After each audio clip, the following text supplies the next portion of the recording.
Hello, I'm Joe Puckett. Thanks for joining me again. And I've got another quick training discussion for you.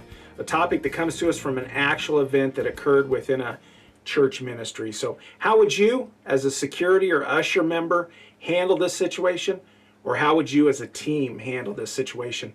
I always recommend we meet for 5 or 10 minutes and discuss this before a service. Have a topic like this for discussion, for some quick training, and then document it afterwards. Make a note of who was there and what the topic was, and you can find that form down below this quick training discussion. You can subscribe to the blog, get a form emailed to you, or you can look at the form and make your own. It's just, I think it's important for us to do that as part of our quick training. So whether you're an usher, greeter, security team, a leader, ministry leader, how would you handle this situation? That's my challenge to you.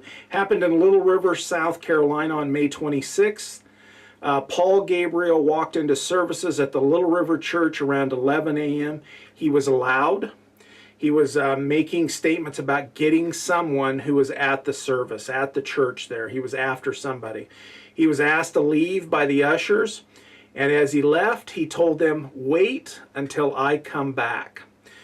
He did return about 30 minutes later, and he brought with him a can of gasoline and did admit that he was contemplating burning the church down. So I want you to think about that. When we talk about that, how would you handle that situation? It's up to you based on what your ministry leader wants you to do. I would think someone who's interrupting, we are going to ask them to leave, and it's your property.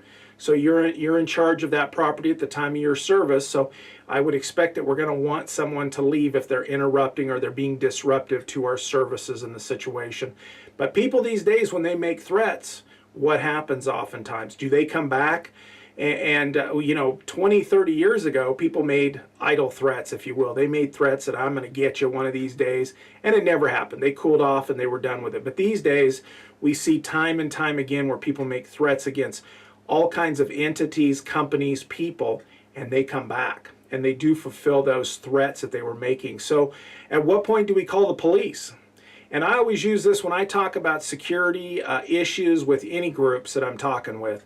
One of the things that I talk about is if it meets a dangerous criteria, I suggest you call 911 and get the police on their way. So once he makes those threats, and this is just my suggestion to you, once he makes a threat, wait till I come back. I'm coming back and I'm going to get you. I'm coming back with a gun. I'm coming back.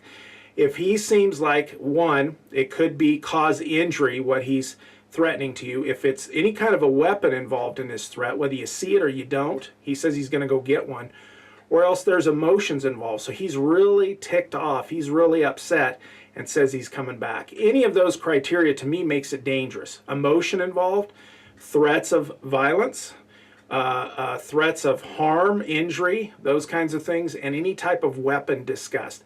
It doesn't have to meet all of those, but to me, if it meets one of those, it makes it dangerous.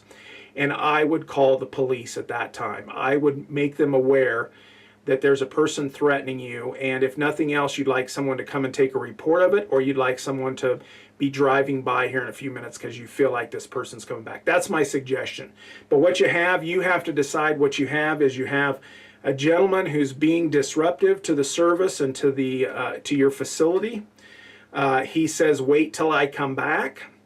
And then about 30 minutes later, he does come back. So how are you going to handle that as a team, a ministry team, leadership team, usher team? How are you going to handle that situation? Take a few minutes and discuss that, or think about it as far as what your actions would be. And don't forget to document.